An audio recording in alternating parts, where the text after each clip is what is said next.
Revelation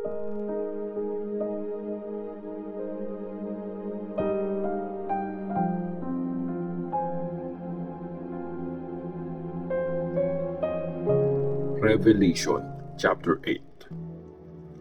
Ang pampitong seal. Nung inilis ng tupa yung pampitong seal, tumahimik sa langit ng halos kalahating oras. Tapos, nakita ko yung 7 angels na nakatayo sa harap ng Diyos. Binigyan sila ng 7 trumpets. May isa pang angel na dumating at tumayo sa may altar. May hawak siyang gold na lalagyan ng insenso. Binigyan siya ng maraming insenso para isama yon sa mga prayers ng lahat ng mga taong pinili ng Diyos at para i-offer yon sa gold na altar sa harap ng trono. Umakyat yung usok ng insenso kasabay ng mga prayers ng mga pinili ng Diyos mula sa kamay ng angel na nasa harap ng Diyos. Tapos, kinuha ng angel yung lalagyan ng insenso. Pinuno niya yon ng apoy na galing sa altar at hinagis yun sa lupa. Kumulog ng malakas, dumagundong, kumidlat at lumindol. Ang mga trumpets. Nagready na yung 7 angels na hipan yung 7 trumpets nila.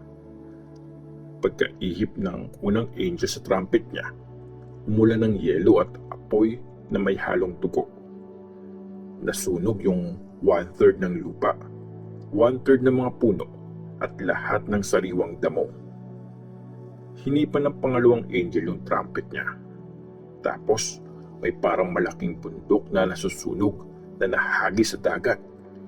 Naging dugo yung 1/3 ng dagat.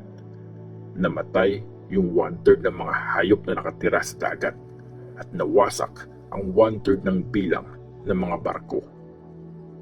Tapos, hinipan ng pangatlong angel yung trumpet niya at may malaking star na nahulog galing sa langit. Umaapoy yun na parang torch.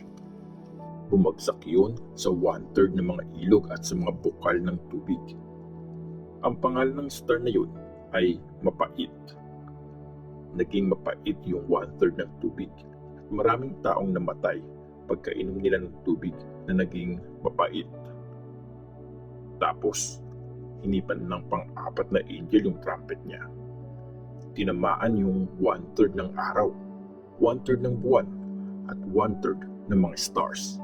Kaya nawala yung 1/3 ng liwanag nila. Nawala ng liwanag yung 1/3 ng maghapon at pati yung 1/3 ng gabi. Tapos, may nakita akong agila sa langit, ang taas ng lipad, at narinig kong sumisigaw yun. Grabe, nakakatakot.